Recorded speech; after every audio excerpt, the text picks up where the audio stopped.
The 2024 season is underway, and a wild week one included the Seahawks kicking off the Mike Macdonald era with a victory over the Broncos. We'll break it all down with former All-American guard, ESPN analyst, and current host of the Gojo and Golic podcast, Mike Golic Jr. Let's light him up.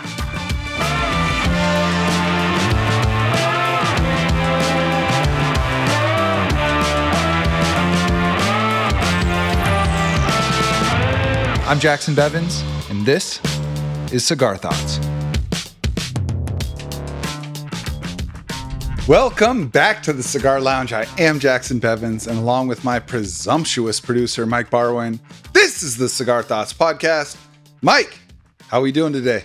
We are doing great, man. The season has officially started. The Seahawks are on the scoreboard with a victory over a team that, dear God, they could not afford to lose to. Jeez. I know it's week one, but there is no universe in which the Seahawks at the outset of the Mike Macdonald era can lose to the Denver Broncos and Bo Nix in his first career start.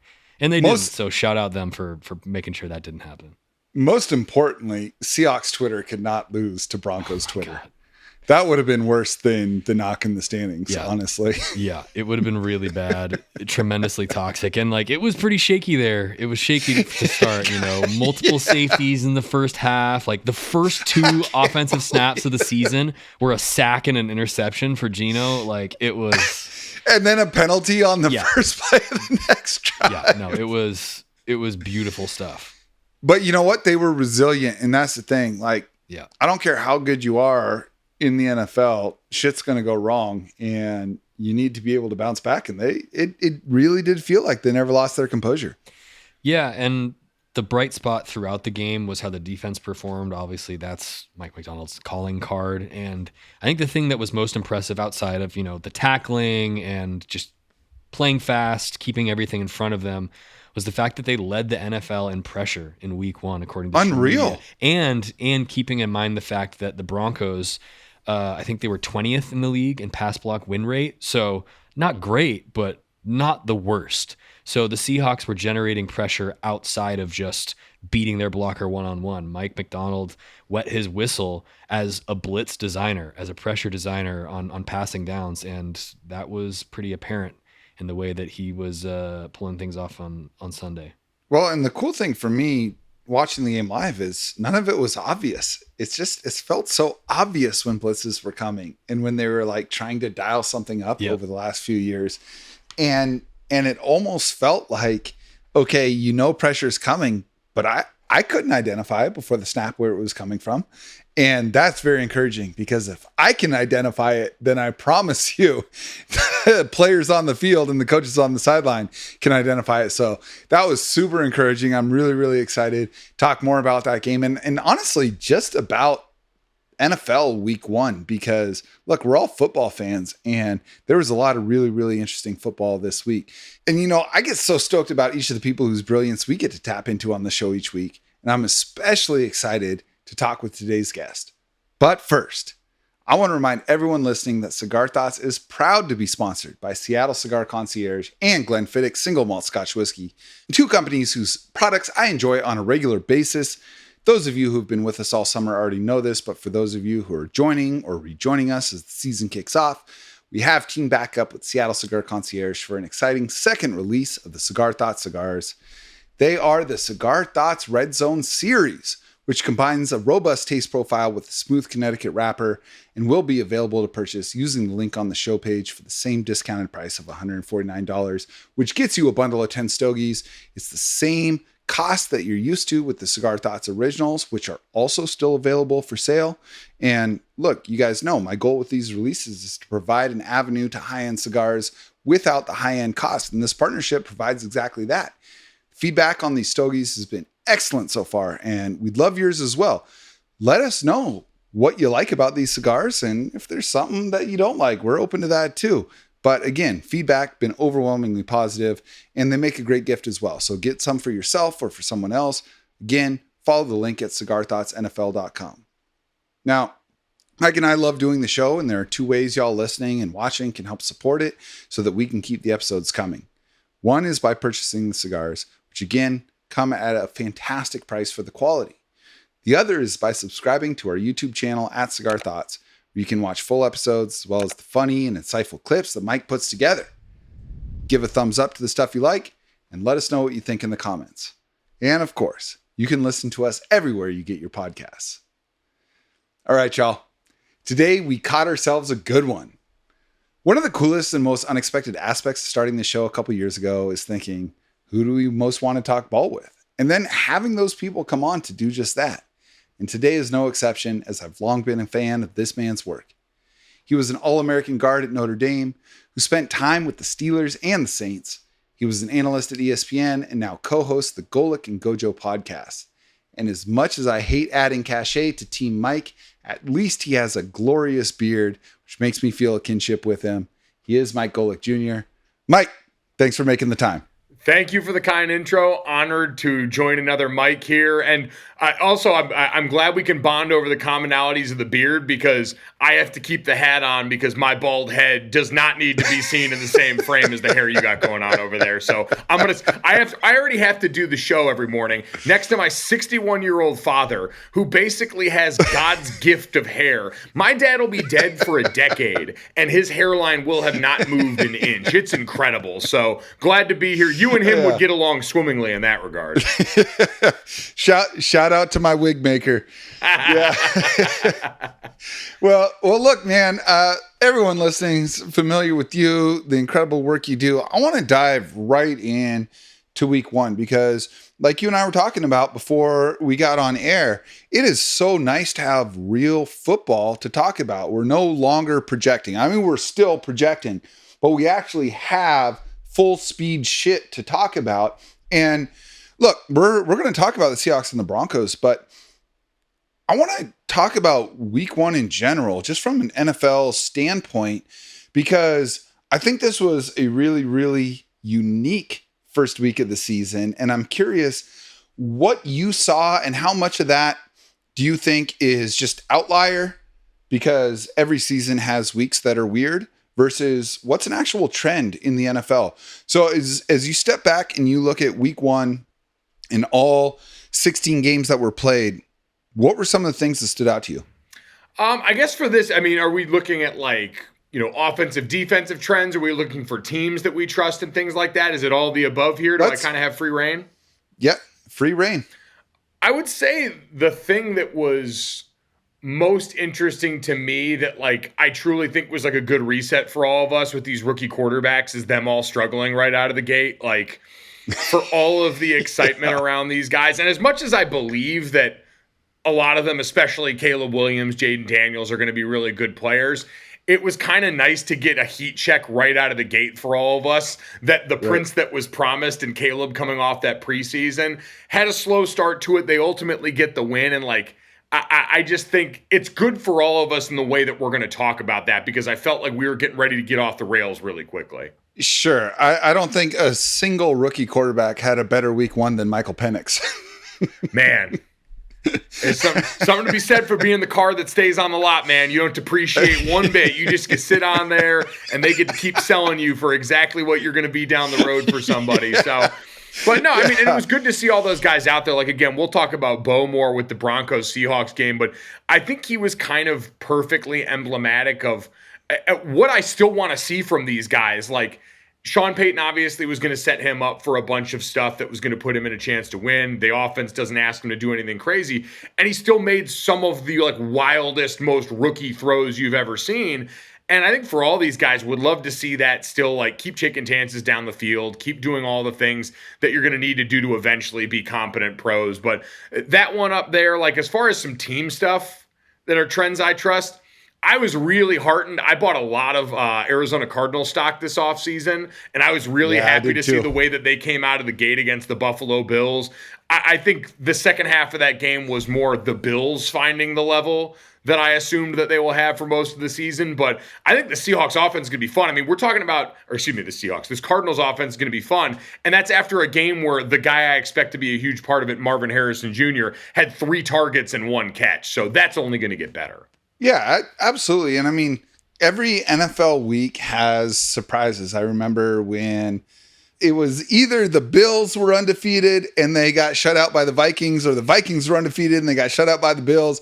One of them was considered the worst team in the NFL at the time, and it was like week 6 of the season, and the other hadn't lost a game. It happens every week. We saw it with the Bengals and the Patriots. The thing that I always hammer on the show, and something that you know from personal experience, is I think as fans, we have a tendency to assume, and fans of this show have heard me say it before, but we have this tendency to see the worst team in the NFL as like a 1 and the best team in the NFL as a 10. When in reality, the best team in the NFL is probably like a 98 and the worst team's like an 89. Like the gap isn't actually that big. If you're good enough to be starting and getting a high snap share in the NFL, you're probably pretty fucking good at football. And if things are clicking, any team can beat any team. I mean, it's the old any given Sunday adage, but we saw that. Like I lost, I'm in a survivor league with Michael Ryan Ruiz. Yeah. You know, the producer of the you're in the Chuggies? I'm in the Chuggies. And of course, you know about the Chuggies. I'm in the Chuggies.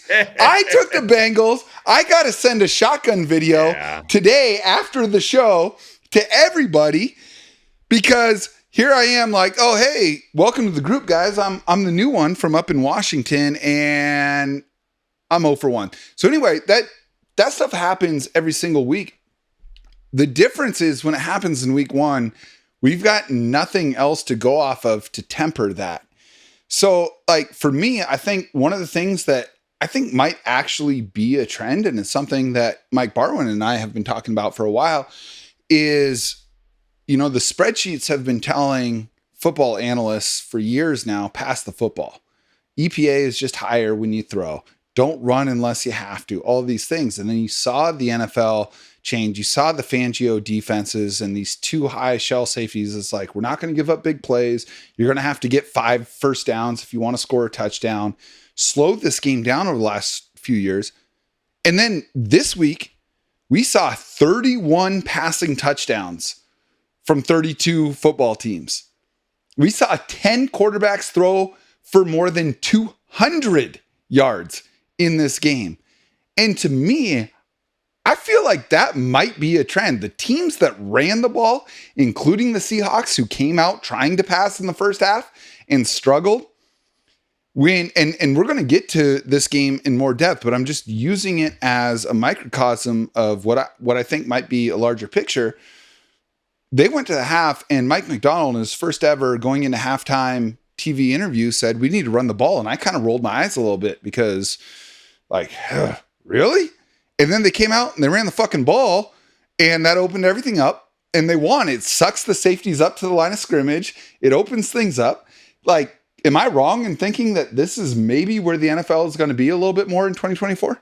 I think it's been that way for the last couple of years quietly, like especially if you're looking in the NFC amongst a lot of the best teams. Like, who have been the teams making deep postseason runs the last few years? The 2022 Eagles, the 49ers every year, the Lions last year. Like, it's all teams that run the piss out of the rock. Like, everyone kind of figured out. The Ravens? Everyone figured out. Everyone's going to play cover 2. And if we want to exploit a market inefficiency where linebacker bodies have gotten smaller and the safeties have backed off even more, we've got to load up and have, versatile tight ends, which is kind of the same thing we went through when the Patriots did the 2 tight end stuff in the early 2000s. But it's all cyclical, and eventually someone was going to see the market disadvantage here and go about exploiting it. I saw Nate Tice retweeted a chart from Jake Grossman on Twitter showing the decline in air yards through Sunday of week 1 going all the way back to 2014.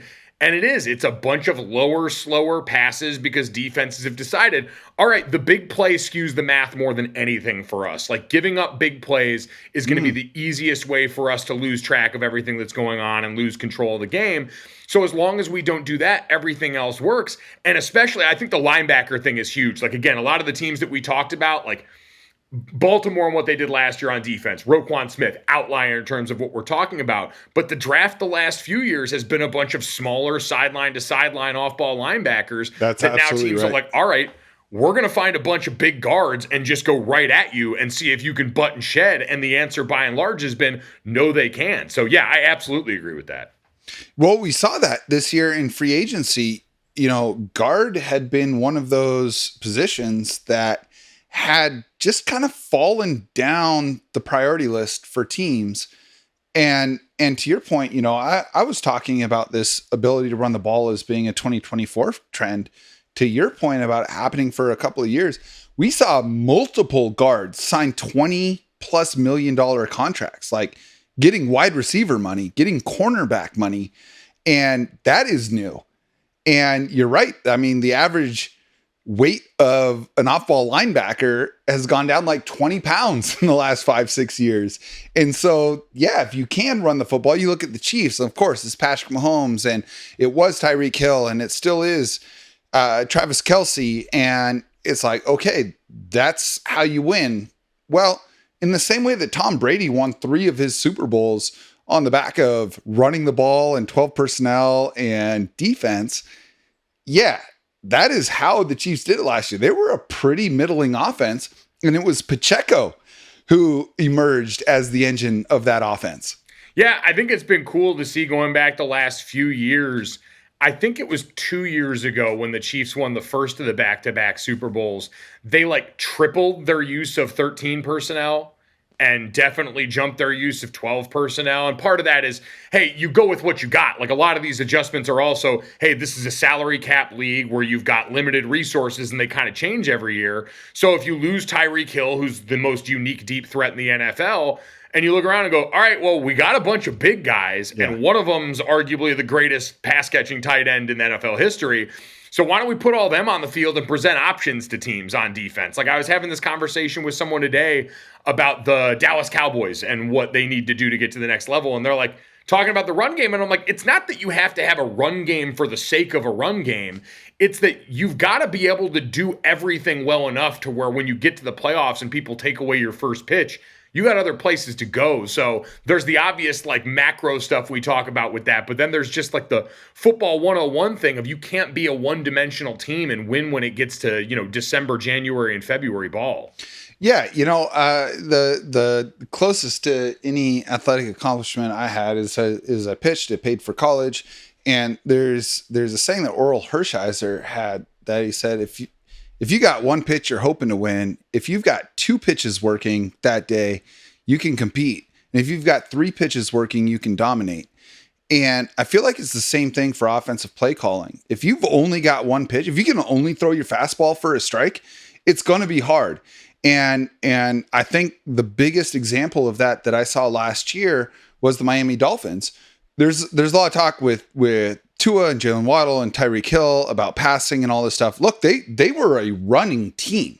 They had 40 rushing touchdowns last year, but it was a finesse run game. And when it got cold, and it's cold and you're on the road against the Steve Spagnuolo defense, you need to be able to get your curveball over for a strike too. You need to be able to put people away with your slider or your changeup, and they couldn't do it.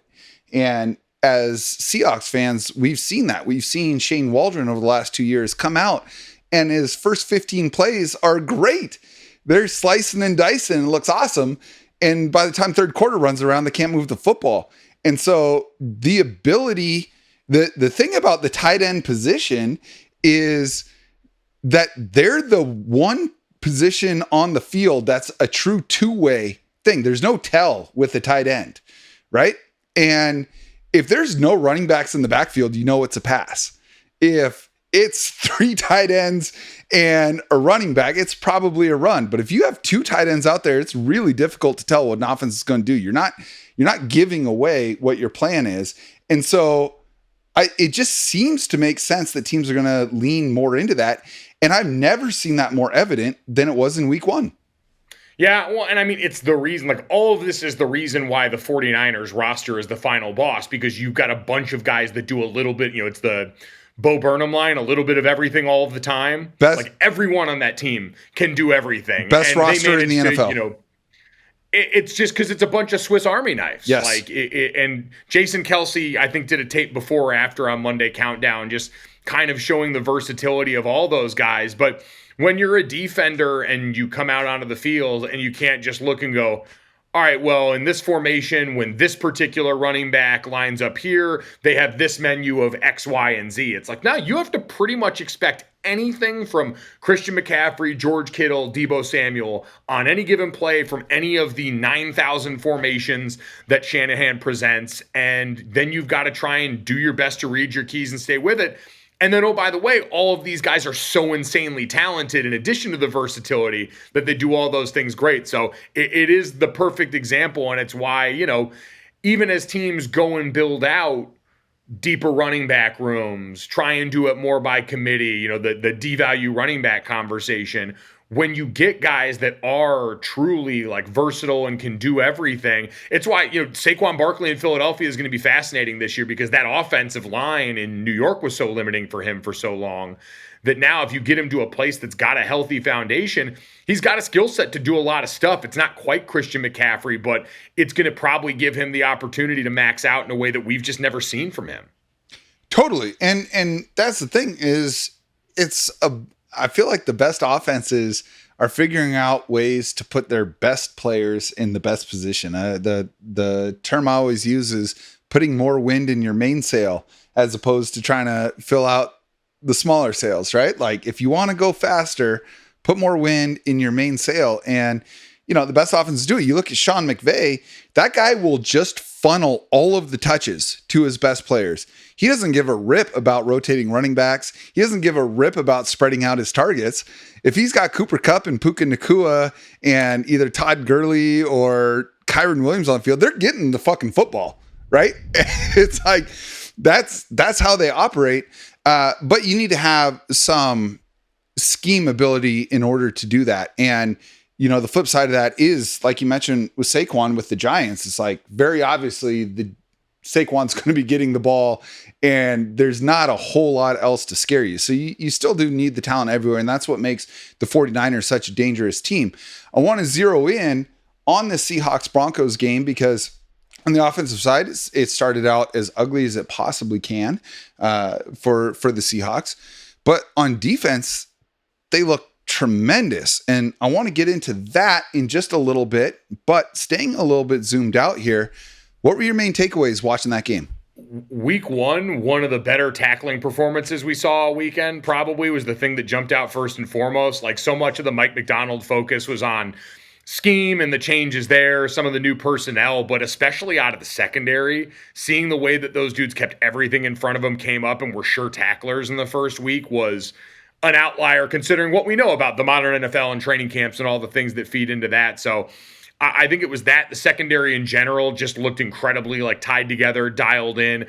And I thought it took a little while for defensively the front seven on the Seahawks to kind of catch up to that. The Broncos ran the piss out of the pill for a little bit at the beginning of that game and got some good chunks in there. And then Leonard Williams decided that playtime was over and that he was just going to show up in the backfield, run or pass every freaking snap he could in the second half. So overall, I was encouraged by that. I was someone that, preseason Byron Murphy off defensive rookie of the year was my pick. I think he is a sensational talent that fits into what Mike asks of his defensive tackles pretty seamlessly. And then offensively for them, it was fun watching them find their footing. To your point, I really thought it was like their 11 personnel runs in the second half where they really got to that. Like they mixed personnel groups and they did the right thing in trying to present a bunch of stuff to the Broncos defense. But I really thought it was when they got lighter, when they started, doing what a lot of quite honestly, the Shanahan McVay tree guys do, and like find a receiver that's willing enough to go down and mix it up in the box. And I think it was JSN a couple of times that got in there on a couple of those snaps and just presents enough of, like I said, that versatility in the picture to open up some pretty good lanes in that rushing attack, because Kenneth Walker is a fucking dude. Dude, he really is, man. And the thing is like, what was encouraging to me, I'm glad you brought it up, is Ken Walker has all the talent in the world. I think with the ball in his hands, Nick Chubb is kind of like on his own planet in terms of defense knows you're running the ball and we're going to turn around and hand it to you and you can still win that play. Ken Walker seems like he's in that next tier. Like he's got those Velcro feet that just stick to the ground and go. There's no wasted movement there, but he's been his first 2 years in the league, he's been such a gambler. And it's like, look, if the play is blocked for 2 yards, sometimes you just have to take the 2 yards. And he was trying to turn a lot of those into big 40-yard runs. I felt like he was so much more decisive in this game. And to see a team that was down at halftime say, you know what, we're just going to take the air out of the football, even though we've got these great receivers, even though we've got what I believe is a good quarterback in Geno Smith, and Ryan Grubb is an offense coordinator who made his hay at Washington, airing the ball out. We're going to hammer at you. And you saw Walker get in a groove. And when a guy like that gets in a groove, he really can take over a game. Devaluation of running backs be damned. I think, to your point too, one of the things that helped that, like their best runs were largely like man scheme runs. Like when they mixed in some of the pin pull stuff, when they ran a little trap later on, which is I think the one that he scored on. Mm-hmm. And it defines holes for running backs easier, right? Than the zone stuff where you've got to have the eyes and kind of see the crease. You got the landmark and then you're looking for the flow. It's like, hey, no, we're going to try and make the hole right here. And you just run hard as hell. And if there is someone that wants to get downhill and run hard as hell, it's Kenneth Walker. So that was one of the things I was curious. Like you talk about Ryan Grubb coming from UW. I got to do a couple of their games last season and watch a bunch of that offense. Yep. And I always thought the personnel match was perfect in terms of what he did there versus what he could do with the personnel in Seattle. The difference right now being the offensive line. Washington had the group that won the Joe Moore Award for the best O-line in college last year. And Seattle right now is in a place where they're probably going to have to make some additions there to fortify that group, because outside of Charles, there isn't a ton that I trust necessarily down in and down out. That's right. But one of the elements of the run game that really, because Washington even last year wasn't a dynamic run team. They weren't a dominant run team. No, they certainly weren't. But the stuff they did well with, Fautanu, who's obviously in Pittsburgh now, Rosengarten on the other side. They were a really good man run team. There was a lot of where, hey, let's get our athletes on the perimeter in space. Let's screen them. Let's pin and pull them. And so I'll be interested to see how much more of that shows up more frequently, because I thought that was a lot of what they had their best success with. Yeah, I completely agree with that. And it was encouraging because Charles Cross, look, we're just going to touch on it. He was PFF's top-rated left tackle in the NFL, and like PFF grades aren't everything, of course, but I mean they're a decent baseline for single game performance. And look, you don't have to even know that PFF exists if you're just watching offensive line play. You saw a guy who gave up 0 pressures in the game. He had a pancake that was like 18 yards down the field. And I know you can speak to it. Like pancakes are like kind of the cool thing for offensive linemen. You can get them in high school. You can get them in college sometimes. You never see defenders on their back in the NFL.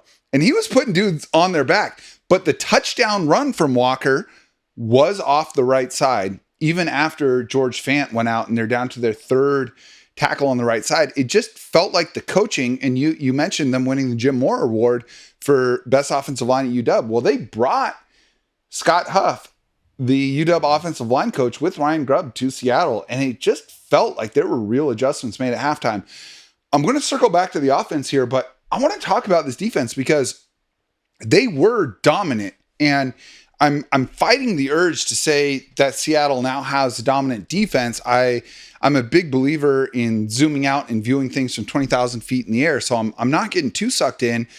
But this is a team that is number 1 in defensive DVOA after week 1.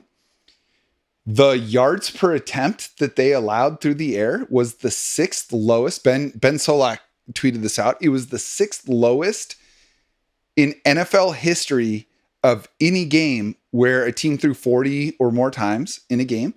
They allowed 3.3 yards per attempt. They only gave up 1 touchdown despite giving Denver the ball in plus territory on over half their drives. You had Julian Love was PFF's top-rated safety. Reek Woolen was their number 2 corner. You had Boye Mafe was number 3 in win rate. Byron Murphy was number 3 in win rate. Leonard Williams, who you mentioned, was 7th. Boye Mafe was number 2 in pressures. Devin Witherspoon was graded as a top 10 defensive player. Tyrell Dodson, their new linebacker, that a lot of us were like, okay, who we got at linebacker now at off ball? Uchenna Nwosu's out.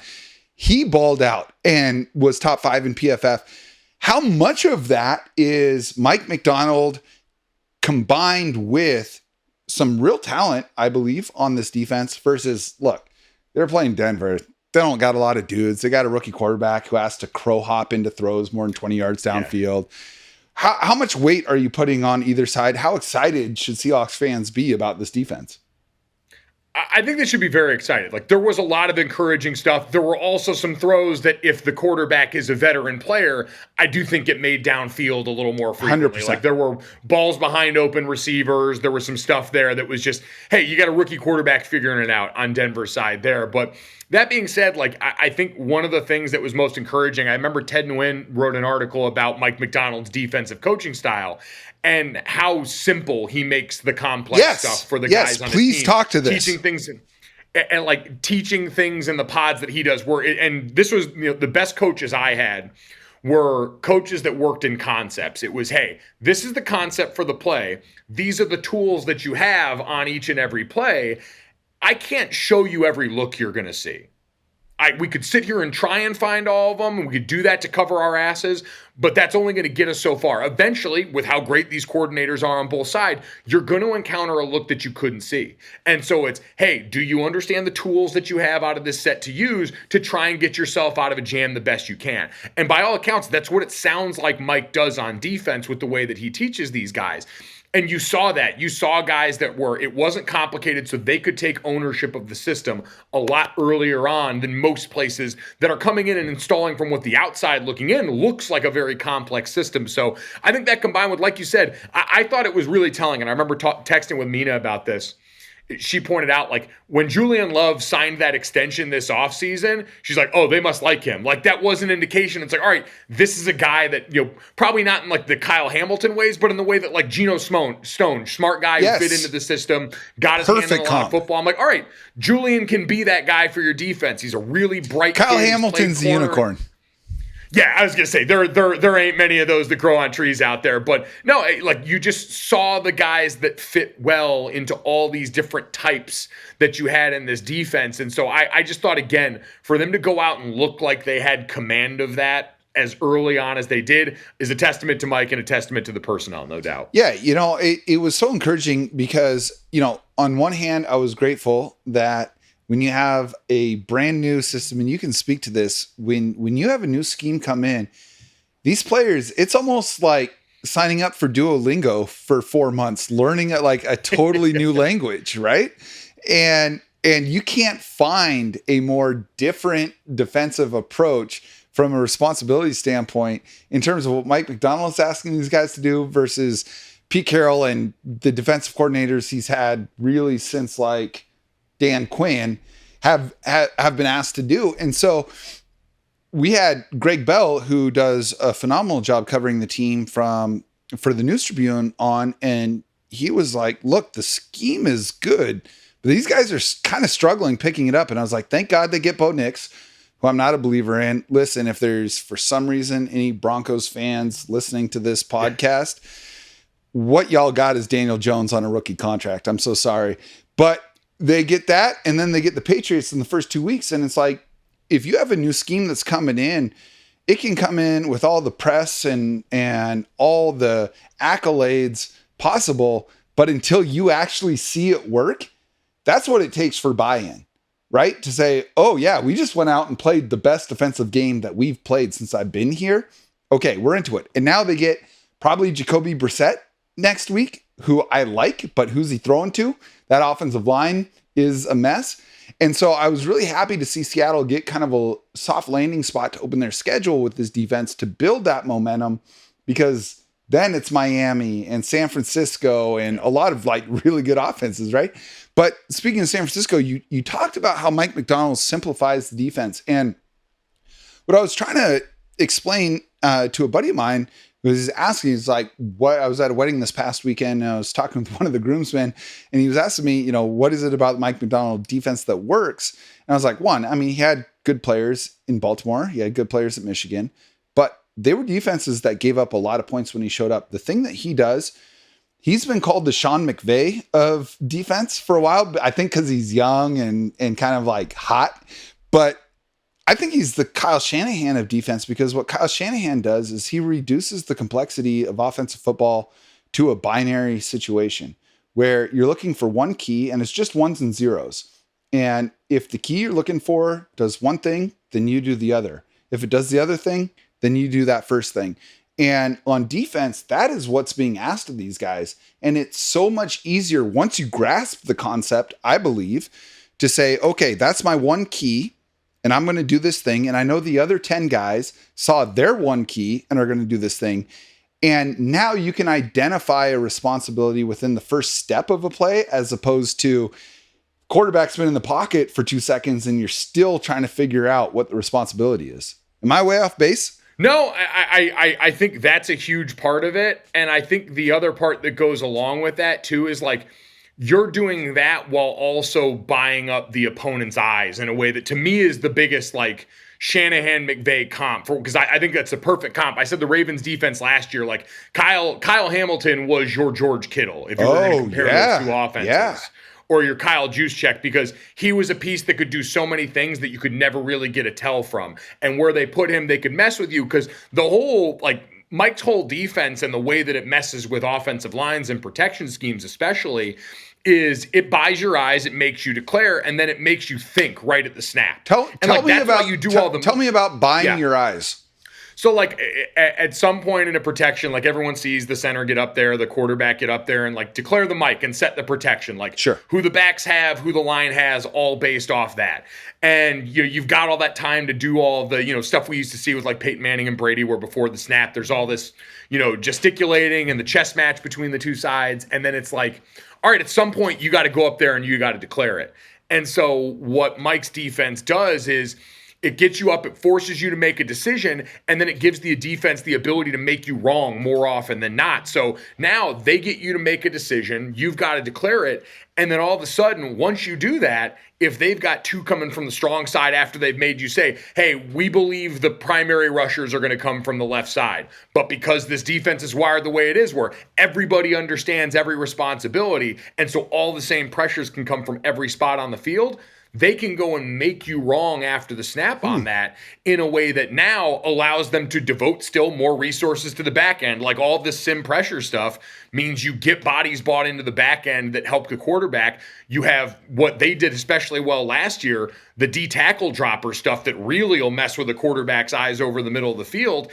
It all mimics that same thing that motion on offense does, where I likened like motion on offense makes a defender tap the brake the same way a squirrel jutting across the street makes you tap the brake in your car, animal going across just for a second, but that's enough for something to happen. And so when offenses do it, you get a defender to sit on his heels at linebacker just long enough for the running back to go screaming past him. It's the same way here now where, hey, if I'm the offensive lineman, I can read out of it when you drop, but you've already made me stop my feet by my eyes for a second, and now it's going to take a while to redirect. And while I do that, you've got a safety screaming off the edge on the other side that's got a free shot now.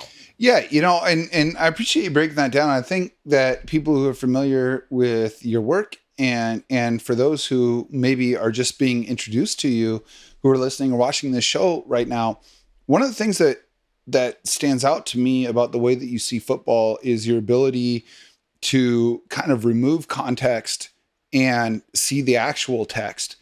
And so when you look at this defense, granted, we've got 1 week against a brand new quarterback without, game breaking wide receivers and all that stuff, right? That's all granted. That's the context. Did you see enough from a scheme and talent perspective on this defense to say, you know what? Maybe they don't get run out of the building by McVay and Shanahan. When they play the Dolphins in week 3, they can keep this game close. I think the Dolphins and like McVay and Shanahan are, well, like I should say McVay when the team is healthy. Like right now, unfortunately, the Rams might not get to the point where they're healthy enough to do the things I thought they were capable of this year. I think they are absolutely in a place where they can stay competitive with Miami. I think for some of those other teams, it might be a little bit interesting for me still, just because I want to see like that talent against like real big bads on the offensive side and not a rookie quarterback. Because again, I just saw enough. And like the whole game was kind of weird too. Like, well, I'm sure we'll talk about the offense. Like I've never seen a team start inside their own 3 on offense all that much, but the field position was so out of whack that the game script was kind of wonky to me. I just want to see it one more time before I'm ready to say, hey, I think they're ready to take the next step up to the final boss. But I think they're already now like top quarter of what you can expect in terms of like alignment, assignment, and having enough dudes in the right spot, especially in this defense. We talk about the spine all the time. Yes. Like what you saw from Byron, what you saw from Leonard Williams already, to me, combined with the safety room, like most encouraging. Like all that stuff we mentioned, it's like, okay, it's all the guys right down the spine that Baltimore had to be successful, and you can see that taking root already here. So I'm trying to be mindful of our time because I just want to like dive into the minutia with you for the next 5 hours. But two last things I want to touch on with the defense, because I do want to talk to you about this offense. You mentioned that you're a Byron Murphy fan, right? Pick for defensive rookie of the year. Did you see enough in week 1 to say like that was the right pick at number 16? I definitely saw like the signs there. Like I'm so spoiled because God, watching him have to play against college offensive linemen was simply unfair. But again, he's just such a different level of athlete. Like again, no one's his feet are crazy, right? He moves like a 300-pound linebacker. And it was one of the rare instances where like the way someone tests and runs at the combine is actually how they look on film all the time. Right. Like remember, Tavondre Sweat was the one that won the outlet. Yep. Like the other guy in that room. It was just like when Sauce Gardner and Kobe Turner were both on that Cincinnati Bearcats defense in college, and Kobe won the Thorpe Award because nobody threw at Sauce. So college voters couldn't see that. Yeah, that whole side of the field was just deleted. Like Byron was the better defensive tackle in that room. But he was getting the double teams. Yeah, he was getting all the eyes there. And so you had Tavondre Sweat, who's a mountain of a man, who's still a very good player. But it's one of those things where it's like, oh, you watch it, and every time you watched, it was 90 and burnt orange. So I saw enough of the science to know, like, oh, yeah, he's going to figure this out pretty soon. And, like, again, having Leonard play as well as he did early on in that, I think is important, because now it's like, all right, if you got to worry about both of them, and the scheme does such a good job of getting guys one-on-ones, it's only a matter of time before we really see, like, the light fully go on there. Well, and it opens up so much else. I mean, Uchenna Nwosu has been basically a 10-sack guy each of the last 2 years since coming over, and he wasn't even on the field. And yet nobody created more quarterback pressures in the entire NFL last year than Boye Mafe, who's another player that I'm very excited about. And if you're trying to find parallels between the Mike Macdonald Ravens defense and the Mike Macdonald Seahawks defense, he's the Jadeveon Clowney skill set, where it's the uber athletic kind of tweener edge versus off-ball linebacker guy. You can drop him into coverage, but he's just that fast twitch, like borderline Olympian athlete, right? It was so cool to see Boye weaponized, as opposed to just like, I hope you win your assignment. It was like, no, we're going to put you in position to like actually go out and wreck the play. And he did it. I mean, 9 pressures in a game is insane, right? Like if you're playing that position and you get 50 pressures in a season, you've had a great season. He's on pace for, 153. Obviously, he's not going to get that. But like 9, just to give context for what 9 pressures in a game looks like. The last thing I want to ask you on the defense, and this is shout out to a text that I have with my buddies Diskin and Nick. Nick is a 49ers fan. He's a little bit worried about having Macdonald in the division, especially given what the Ravens did to the 49ers on Christmas last year. And he said, who is the Kyle Hamilton on this defense? And I told him, I said, I don't think there's a Kyle Hamilton role. I think there's a Mike Macdonald role, and he had Kyle Hamilton. But if you were to try and find that Swiss Army knife on the defense, is it not Devin Witherspoon? I was just going to say, like, I think Devin's got to be the guy. He's such a unique player. Like, to be that aggressive playing that spot and have that just demeanor in your wiring automatically gives you such a leg up on so many other guys there. And you kind of saw it in the usage already. So, yeah, if there's going to be someone, and again, like, Kyle's built like a pterodactyl, so it's not a perfect comp, but man, it's as close as they're going to get, no doubt. Yeah. And my big thing, again, it goes back to wind in the main sail. Like, identify who your most dynamic players are and put them in the position to have the biggest impact possible. All right, I do want to flip to the other side of the ball, because, if you had told me that Geno Smith was going to start the game with a sack and a really bad interception, and then only throw for 171 yards, I would have been like, what the fuck, man? No chance. But then you zoom out and you look at the entire NFL and you're like, oh, well, that was actually like the average amount of yards that a quarterback threw for. That being said, there is some consternation about this offense. How much of it is, look, they're learning a new system again. They're learning a new language with Ryan Grubb. It's a very, very different offense than what Shane Waldron was running. And look, Chicago really struggled, in their first game with Shane Waldron. How much of it is that? How much of it is maybe this offense isn't as talented as we think? And how much of it is, look, they just got like 2 to 3 weak links up front, and it almost doesn't matter what you call.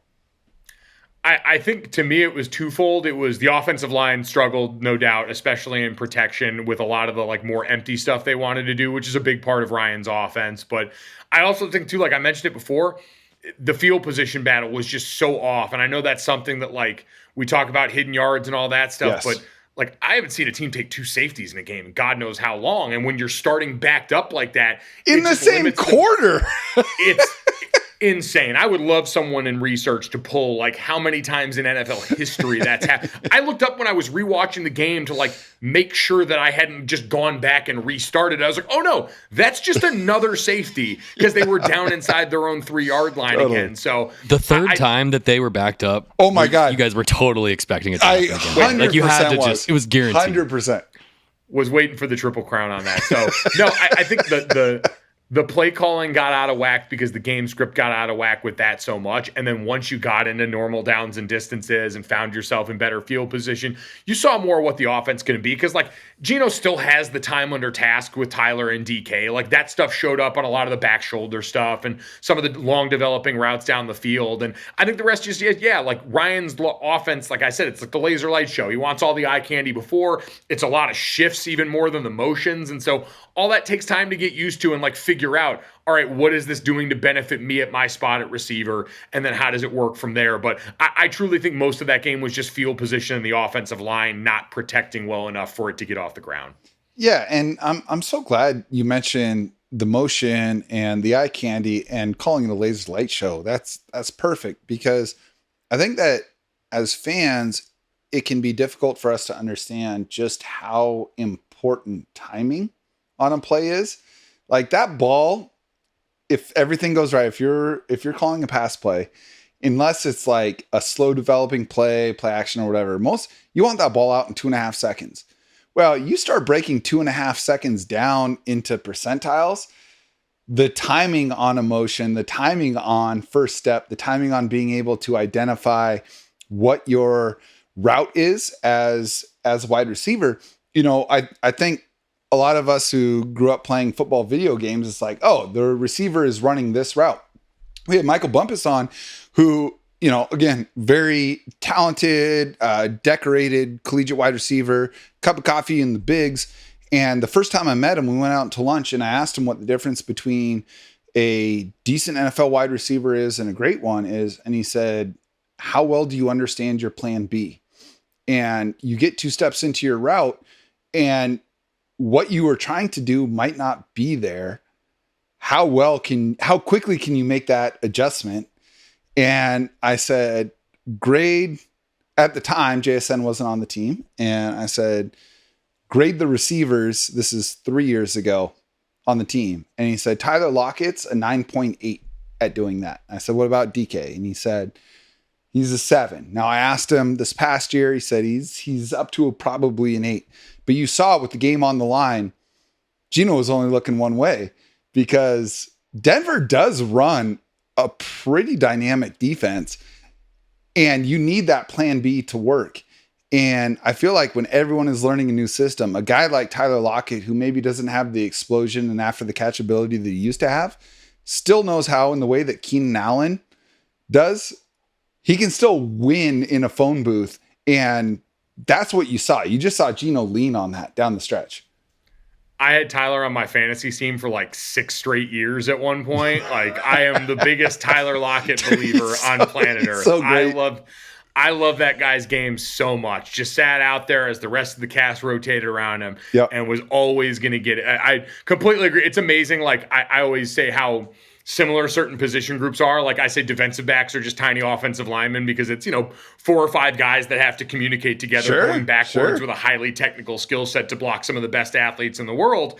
And when you ask people what's the biggest differentiator for defensive linemen, who would be the wide receiver comp in here, it's, do you have a second move? Do you know what to do when, you get play action? How quickly do you respond to that when your first move gets shut down? So it's amazing how well that comp works both ways for the position groups. But you're absolutely right, and that's why he's interesting, and JSN and how quickly he can continue to do that, because I think as they get the offensive line figured out, like JSN really is good in that slot guy in terms of, hey, when you got to get the ball out quick, he's going to be the closest to the action. You saw that pop up on a couple of times, and so I think him as the third wideout in that offense, that's the other thing. Again, like the offense was so perfect to parachute into this because like, at Washington, you had Roma Dunze, you had Jalen Polk as like the defined 1-2, and then you had Jalen McMillan or Jeremy Bernard or like these other guys that could fit more of that role that JSN's in right now in the pecking order that get a lot of touches their way because there is attention paid to those other guys. Yeah, I think that as a Seahawks fan, and this isn't unique, of course, to Seahawks fans. This is true of fans of any team. You just pay so much more attention to the games that you're watching. And unless you have one of those top 5 or 6 universally acclaimed elite quarterbacks, there's always going to be some debate over how good your quarterback is. I mean, we still see it with guys like Jared Goff and Tua Tagovailoa and Brock Purdy, who within a year, those are going to be 3 of the 5 or 6 highest paid football players in NFL history. Geno, to me, is kind of in that batch. But again, I'm close to the action, and I say this, I'm a Geno believer, but listeners to this show know that was an evolution for me. I didn't come into the post Russell Wilson trade saying like, oh yeah, we're good, we got Geno. I was like, yeah, it doesn't matter if Geno wins the job or Drew Lock wins the job, they're not going to be there the next year. And then Geno was awesome. And at some point, you just have to say this guy is making the plays. But that's just my perspective. I don't want you to cater to me. I want an honest opinion, but if it agrees, that's great. What are your views on Geno Smith? Where does he fall in the pantheon of NFL quarterbacks? I think on his best day, he's a top half of the league guy. Like, he's not a top 10 guy by any means, but that's a tough group to crack considering what we know about the talent at quarterback around the league. I think he is one, like, he's especially of like the group of quarterback he's in, of like that middle of the NFL group that can still be good enough to win you a lot of games on any given day, by the way. Skill set marries really well with this offense. And I thought, especially for him, it was interesting. His legs changed the game. Like that long touchdown scramble where all of a sudden the defense had to start to respect that a little bit. And then the way he started to move around in the pocket, move to make throws downfield, the way he did on that wheel they scored on later on, like, that stuff matters, but it's all stuff that, like, again, I can't get like all the comps out of my head, but like he plays the game the way Michael Penix played the game in that offense, to where it's like not a dynamic run threat, but a strong enough arm, throws a really pretty ball on a rope, and can play point guard for all the weapons you got. He is a very like well-fit quarterback skill set wise for what they want to do here. Yeah, I see that. I see him as, I don't know how big of an NBA fan you are, but I see him as like a Fred VanVleet type of player where it's like he's never going to be considered as a Chris Paul, Steph Curry type of point guard, but it's going to make the right decision. And you're not afraid, Jalen Brunson, maybe you're not afraid to lean into him in crunch time, because I think that he has that moxie, that self-belief, and then of course the natural talent to actually deliver on that. I'm going to ask you the same question about Mike Macdonald, because again, we're all very excited. It was emotional for all of us to move on from Pete Carroll, but I think that if you didn't have the emotional attachment to what he's meant to the city and the franchise, I think it was probably time to move on. But that's a high leverage decision, because you're not just replacing the guy who's calling plays on the sideline on Sunday. You are replacing essentially the CEO of a Fortune 500 company. There is so much that comes with being the head coach in the NFL. And Pete Carroll was very good at that part of it. From like a national perspective, from that detached perspective that you have, you look at Mike Macdonald. Does he seem like a good hire? Does it seem like he's got the goods to be a successful head coach as opposed to just a defensive schemer? I think so, just because I think this is always the most important thing with stuff like that. He's not going to come in and try and be Pete. Like, that's the last thing you want is someone that's going to come in and try and, like, emulate all that stuff, feel the pressure. Like, he feels like he's got his own identity. He doesn't feel the need to be out there either. Like, we haven't talked a lot about Mike Macdonald since he's been hired because he's not a soundbite. He's not all that stuff. Like, he's about the ball. You hear the way that the guys in the Ravens defensive room talked about him. And it seems like a guy who just as much, and Dominique Foxworth talks about this all the time in a way that I love and appreciate, like picking a head coach is so much more about all of the leaderships and intangibles, how you teach things, how you go about motivating a group of men. It's why you see so many retreads, I think. Yeah. Even if you're like, well, John Fox hasn't been good for a long, Romeo Cornell hasn't won a lot of games, but you know what he knows how to do is be the CEO. Right. Exactly. Like those other skill sets aren't necessarily like transferable in the same way. Like the things that make you a good play caller don't necessarily make you a good leader of men in the way that you need to be. And it sounds like, again, the way I can't. It's Josh McDaniel. It's Matt Patricia. It's just because you can scheme up a good offense or defense doesn't mean you can run a locker room. And at the end of the day, like the unfortunate, like true but unsexy answer is we don't know. Like we're only seeing the tip of the iceberg on the outside looking in. And so I just usually take my cues from what do the guys that have played for him say about the way he goes about his business. And every time you hear these Ravens guys talk, it seems to be pretty glowing about Mike Macdonald. Not just, hey, the defensive mind, but like the teacher, the leader, all the stuff that matters more. Well, and honestly, like, to me, the first family of football are the Harbaughs in the way that the Hurleys are the first family of basketball, right? And it's just like, look, this is a guy who has basically spent, I think has officially spent his entire time as a professional football coach from third down linebacker blitz specialist with the Ravens all the way through being defensive coordinators at both Michigan and Baltimore. He's a Harbaugh guy. And like, I have a lot of faith in the Harbaugh mentality when it comes to running a program. Yeah, it's top down, and I think those guys in particular like do such. And listen, we understand like, and I think that's the encouraging part too is you come from that, and he's not trying to do his Jim Harbaugh impression. He's not trying to do his John Harbaugh impression. Like again. You haven't seen any of that stuff where he feels the need to emulate those parts of it. The best coaches are the ones that can take from the people that mentor them, but still stay true to themselves. And it seems like by all account, Mike's been able to do that. Well, you've been in locker rooms for great teams. I mean, players can pick up on authenticity. Yeah. Oh, you can smell a phony a mile away. Like, and and like, I think the easiest way, like, is like the accountability stuff. Like, players see when you're ducking smoke, and it sets the tone for everyone else. Like, that stuff's really real. But yeah, like, and to the point, like, I guess that's why I trust so much of what I hear because you're never going to lie on a coach either. Like, if you ask a guy about a coach that he played for, he doesn't have to tell you that he didn't mess with him or not. You'll hear it in the way that he chooses to answer and how he chooses to spin that. And the guys that really rock with their coaches, it pours out of them because when you get a teacher and someone that actually impacts your career and your life the way that a good coach does, it's all you want to talk about. You gush about it. So that stuff to me is pretty easy to find. You can't fake the funk. Yeah. Yeah, totally. All right, we're going to take 2 steps back out. But first we're going to take 1 step out. And I want you to handicap the NFC West. Right now, the 49ers are 1-0. The Seahawks are 1-0. The Rams and Cardinals are 0-1. If you had to predict the finishing order in this division, what does it look like? I would say I would go, man. I know I'm probably still operating on dated software. Like, to me, San Francisco is the obvious one. There's still part of me, man, that like as long as it's Stafford and McVay there, that defense looked like it had some juice too in Los Angeles. The injuries on the offensive line scare the hell out of me. Puka being out scares the hell out of me. But as a football fan, as a Seahawks fan, hey, Puka, take your time. But as a football fan, man, it sucks that he's hurt. That guy is Danny Rojas in pads. Like, he is such a he has so much football joy in him. He was on the set with us. Like, you know how the Super Bowl week goes. By the end of the week, we're all running on fumes. We're breathing out vodka.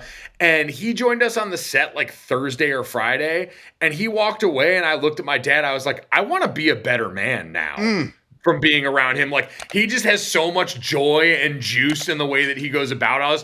I pray he never loses it. I pray the game never makes him jaded or the business ever makes him jaded. So yeah, we are worse as a football public without Puka Nacua being on the field, but I'd still probably go 49ers, Rams, Seahawks, Cardinals. And the thing is, like, I think they're all going to be good. Like, I told you. Dude, it's a tough division this year. It's a juggernaut. Like, the biggest area that I'm concerned about, because I still think the Cardinals defense is too far off to really crack that top 3, but it's just going to be between Seattle and the Rams who can get their offensive line situation stabilized enough the soonest in order to go out there and make some things happen. Because at the end of the day, Stafford's still, like, on his best day, a top 5 quarterback in the league ability-wise. Oh, my God. We saw that on display Sunday night. Absolutely. Absolutely. I mean, Stafford is that dude. I am such a believer, and I was so happy. I've said this before. Look, again, as a Seahawks fan, you wish nothing but the worst on your division rivals. But like as a football fan, which I am first and foremost, I always say I'm a football fan first, Seahawks fan second. It was so cool to see Stafford win a Super Bowl and like elevate out of that Matt Ryan, Phillip Rivers kind of tier where it's like, yeah, you got a bunch of stats, but you never did it. And I'm not like a rings define your legacy guy, but still, that's a lot of fans. And it was cool to see him get that one. It's nice to see that guy get the validation because, like, you see it from his peers. That's become the coolest thing about having some of the young quarterbacks who talk well is when it's Caleb and when it's CJ out there, they're all like, yeah, I watch Matt Stafford because he's a fucking dude. Mm-hmm. Yeah, absolutely. All right, we're going to zoom out a little bit further. First, I'm going to ask you, do you believe, and again, I mean, pander if it's the honest opinion, but don't pander for the sake of pandering because that's not what this show is about. Do the Seahawks feel like a contender or a pretender? I think they feel like a contender. Now, like it's like what you maybe mean, make like the playoffs. I was gonna say that's to me is like they feel like froggy playoff team, like not like win games in the playoff, but like get to wild card weekend. Yeah, they seem like a team that has that as a ceiling this year for sure. Okay, and you know wherever Mike Macdonald's gone, it's been a 2-year process always, right? Like he's taken over a bad defense. He did it at Michigan when they were 119th in points allowed. And it took him 2 years to get to the top 10. When he took over the Ravens defense, they were 25th in points allowed. People forget that because we just assume the Ravens are a great defense every year. They weren't when he took over. That's why they brought him in. And it took him 2 years to get them to number 1. To me, 24, anything they do this season is like gravy. I'm hoping for like a Dan Campbell influence on this team where it's like, okay, you see that the culture has changed and that there's real promise here, but it doesn't get actualized most likely until year 2. That's kind of where I'm at with this team. Yeah, and I think that's a great comp and like a great reminder that like the Lions got to where they are because they were given time. Like there was a point early on in that, like especially going into year 2 with Dan, where people were like, I don't know, are they just going to keep being the team that plays in a bunch of these close games and then ultimately loses, and we get to see red-faced Dan Campbell hunched over on the sideline until they broke through. So I think being able to see progress in ways that aren't just wins and losses is going to be very important. But I also do think they have a chance to find some of those wins sooner than later too. That would be a lot of fun for all of us. Last question, we're going to zoom all the way out. You look at the NFL, like, I don't know how much week 1 affects where you're at. Like for example, I saw the Bengals as being one of those teams that's a contender, and they looked atrocious in week 1. Now, T. Higgins is out, Jamar Chase was sick, but still, they like played really bad football. How much do you read into that? All of that stuff. I want you to factor that into this answer. Who were your final 4 coming into the season, and has that changed after week 1? My final 4 coming into the season, I believe was like very unsexy and very unlikely math wise, but I think I had pretty much the same final 4 as last year. Like I think the Lions and the 49ers are the 2 best teams in the NFC. Yep. I believe the Chiefs, I'm picking the Chiefs to three-peat. Like Patrick Mahomes has rent-free in my brain until further notice for all the earned reasons. And then I still thought the Ravens would probably figure it out outside of that. Now, week 1, we saw, hey, that offensive line, going to be an issue and a work in progress. And so that was the one thing that gave me pause, but I had kind of factored that into the model early in the season. So of those 4, I still feel pretty good about it after the fact. Like there was something I could take away from all those games, even, the Ravens in a loss, the Lions in a battle against a beat up Rams team, that I could say, okay, that looks like the DNA of someone who come December is going to be in the place I need him to be. Yeah, I'm close. I'm a believer in the Eagles, even though I think Nick Sirianni is a total donkey. I think that there is no head coach in the NFL that relies on the talent of his coordinators more than anything else. In fact, I think it's like reflected in his job title. He's like chief of sideline operations or something like that. Where it's like, yeah, when he had Shane Steichen and Gannon, it's like, oh yeah, this team is amazing. You remove those 2 guys and they're terrible. Well, they brought in great coordinators on both sides of the ball. I do think the Eagles lose to the Lions in the NFC Championship game. And I do think this is the year the Ravens break through. I've got the Lions over the Ravens in the Super Bowl. But yeah, I mean, look, if it's the 49ers and the Chiefs again, like who's going to be surprised? Not me. No, I think it's, again, like the Niners, it's grounded in like, hey, the roster basically stayed status quo. And we've seen like every year, like the Brock Purdy conversation gets so skewed. Like the guy has gotten better every year. He's grown up in the most hospitable quarterback environment in the NFL. And now he's been sitting with the same pieces for 3 years now? That's right. That's incredible in the modern NFL to have this many important parts of the same offense stay together. Ask the Chiefs about that. They barely even get to do that anymore. So I think you combine that with the fact that the Chiefs overcame like the wide receiver room that we had the most questions about in a long time last year, and actually went out and like they got new answers. Like the 49ers stayed the same. The Chiefs went out and got a bunch of new stuff to play with to try and make the offense look like it used to. So that's why I just look at those 2 teams and go like, barring anything crazy and unforeseen, Chiefs got a rookie left tackle. They're going to keep breaking in. There's going to be growing pains with that. We saw them show up a little bit night 1, but I just still like, if it ain't broke, don't fix it. And those 2 ain't broke. Seriously, man. I mean, for all the well-justified talk about Andy Reid and Patrick Mahomes and Travis Kelce, how lucky are the Chiefs that Steve Spagnuolo has no interest in being a head coach somewhere? I was saying to someone the other day, I wonder if there's like a handshake agreement behind the scenes that whenever Andy decides to hang it up, you got like a coach in waiting thing there. Because it is wild that offseason. It's like a Gerard Mayo situation. Yeah, like, because we talk about it with like Ben Johnson and Bobby Slowick and all these offensive guys, but it's like, yeah, Spags just keeps wanting to stay here and throw haymakers at everybody, and we're cool with that. You're right, totally. Look, Mike, man, this has been one of the most enjoyable hours I've had talking ball. I can't thank you enough for making the time to come and chat with us today. No, appreciate you having me, man. Ton of fun. Would love to do it again sometime. Yeah, well, we'll definitely take you up on that. Before we let you go, where can the people listening and watching find more of you? Yeah, at Gojo and Golic on all social media is the show handle there. We're Monday through Friday, 8 to 10 a.m. Eastern on DraftKings Network, YouTube channel, Samsung TV Plus, all those great streaming services. So check us out there wherever you get your podcasts and on all the social media. We'll just post clips there, so even if you can't watch us, you can't avoid us on your social feeds. We're inevitable. As always, you can find Mike and I on social media as well. I am on Twitter at Jacson Bevins. That's Jacson. Remember that no K is okay when spelling my name. Mike is on Twitter at Mike Barwin, and the show itself is at Cigar Thoughts. You can catch full video episodes on our YouTube channel at Cigar Thoughts and find the rest of our socials at cigarthoughtsnfl.com. As we mentioned previously, this episode is brought to you by Glenfiddich Premium Single Malt Scotch Whiskey. Y'all know I'm a huge fan of their lineup, and we are thrilled to have them on board as a sponsor of the show. And one of the great things about a great Scotch is how well it plays with a good cigar. So once again, we do have our own special releases of cigars that you can purchase at a terrific price as a listener of the show. The release of these Cigar Thoughts Stogies has been successful enough for us to continue offering them to you for the low price of $149.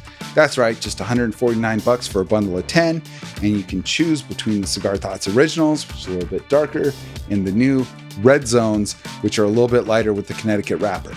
As many of you know, we partnered with one of the most prestigious cigar manufacturers in the world to release these official Cigar Thoughts cigars, which you can again order directly from cigarthoughtsnfl.com. Just follow the link on the show page to get these easy to smoke stogies rolled with 13-year aged premium Dominican tobacco leaf, or hit us up on Twitter or Instagram. We'll send you the details directly. The cigars are going to come with a Bovita humidification pack and a Mylar storage bag to make sure they stay fresh whether you've got a humidor or not. Of course, you can listen to this show and read every article at fieldgoals.com. The first one of the season is up now. Those are written in the hours after every Seahawks game. And if you're listening on Spotify or Apple Podcasts and you like the show, please drop us a 5-star rating and leave a quick review. Coming up on 500 5-star ratings. Couldn't be more proud of that. So please, if you like it, add to the pile. I want to thank all of y'all listening for your continued support of the show. We know you've only got so much time for podcasts in your life, and it is an honor to be a part of that for y'all. Know that by sharing the show on social media and with your friends, you give us the juice to keep making this happen. We will be back soon, but in the meantime, onwards and upwards, my friends.